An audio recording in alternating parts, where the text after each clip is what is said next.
प्रगट कृपाला दीन दयाला कौशल्या हितकारी हरि सिद्ध महतारी मुनि मनहारी अद्भुत रूप विचारी। नमस्कार, प्रणाम। आशा करती हूँ आप सब स्वस्थ होंगे, मस्त होंगे और माता रानी की भक्ति में व्यस्त होंगे। तो आज रामनवमी है। चलिए आज हम राम जी की कथा सुनेंगे, रामनवमी व्रत कथा। इससे पहले आपसे निवेदन है कि अगर आप लोग हमारे चैनल पे नए हैं तो कृपा करके हमारे चैनल को सब्सक्राइब, वीडियो को लाइक और शेयर जरूर करिएगा। चलिए कथा की शुरुआत करते हैं। पूरी आस्था और श्रद्धा के साथ मनाया जाने वाला पर्व रामनवमी व्रत कथा। भय प्रगट कृपाला दीन दयाला कौशल्या हितकारी हर्षित महतारी मुनि मनहारी अद्भुत रूप विचारी। जगत के पालन करता श्री विष्णु ने अपने 7वें अवतार मर्यादा पुरुषोत्तम श्री राम के रूप में अनेकों अविश्वसनीय और अद्भुत लीलाएं रची और अंत में प्रभु ने त्रिलोक विजेता अहंकारी रावण का संहार कर बुराई पर अच्छाई की महाविजय प्राप्त की। श्री राम जी के जन्म दिवस को ही रामनवमी के रूप में बेहद उत्साह के साथ मनाया जाता है। आज इस लेख में हम आपके लिए रामनवमी की अनुपम कथा लेकर आएंगे। कथा की शुरुआत करते हैं। पौराणिक कथा के अनुसार अयोध्या के महाराज दशरथ को पुत्र रत्न की प्राप्ति नहीं हो रही थी। ऐसे में महाराज दशरथ ने अपने गुरु महर्षि वशिष्ठ के निर्देशों का पालन करते हुए एक महायज्ञ आयोजित किया। महाराज दशरथ ने इस यज्ञ में सभी यशस्वी ऋषि मुनियों को आमंत्रित किया।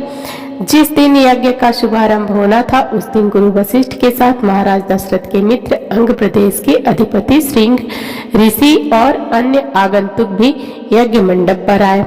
यज्ञ के समापन के बाद महाराज दशरथ ने सभी ऋषियों और पंडितों को दक्षिणा स्वरूप दान देकर विदा कर दिया।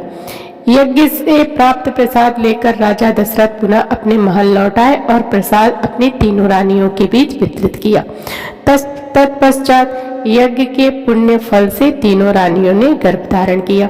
सबसे पहले माता कौशल्या ने एक पुत्र को जन्म दिया। रानी कौशल्या के द्वारा जन्मे उस बालक के चेहरे पर करोड़ों सूर्य के समान आभा थी और उस बालक व्यक्तित्व अत्यंत ही आकर्षक था।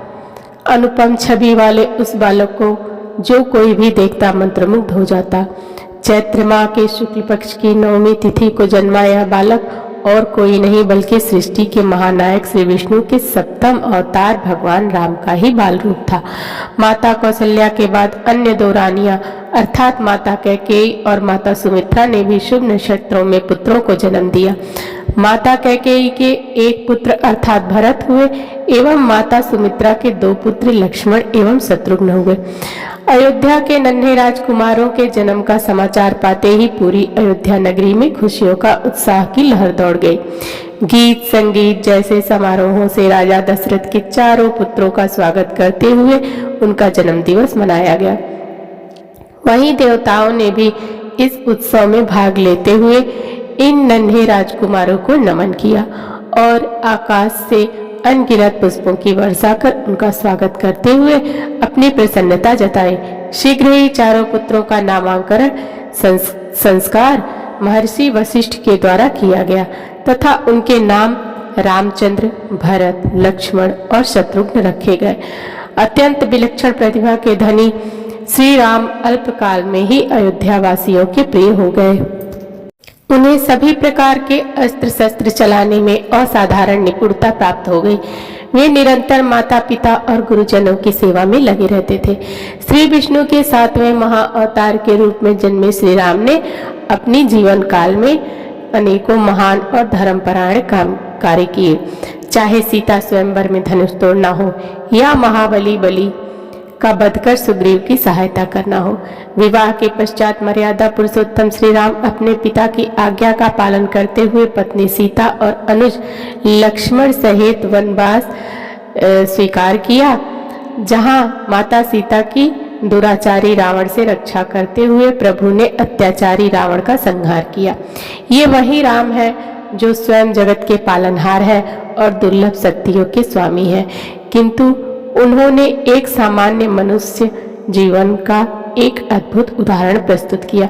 युगों युगों के बाद आज भी श्री रामचंद्र के दर्शन, व्यक्तित्व, धैर्य, निष्ठा, त्याग एवं पराक्रम को श्रद्धा और सम्मान देते हुए रामनवमी के दिन उनका जन्मोत्सव मनाया जाता है। आज भी राम भक्त अनन्य आस्था के साथ अपने आराध्य श्री राम का अवतरण दिवस मनाते हैं। तो दोस्तों, कथा यहीं पर समाप्त होती है। कमेंट बॉक्स में जय श्री राम जरूर लिखिएगा और हमारे चैनल को सब्सक्राइब, लाइक और शेयर जरूर करिएगा। मिलते हैं अगली वीडियो में। धन्यवाद।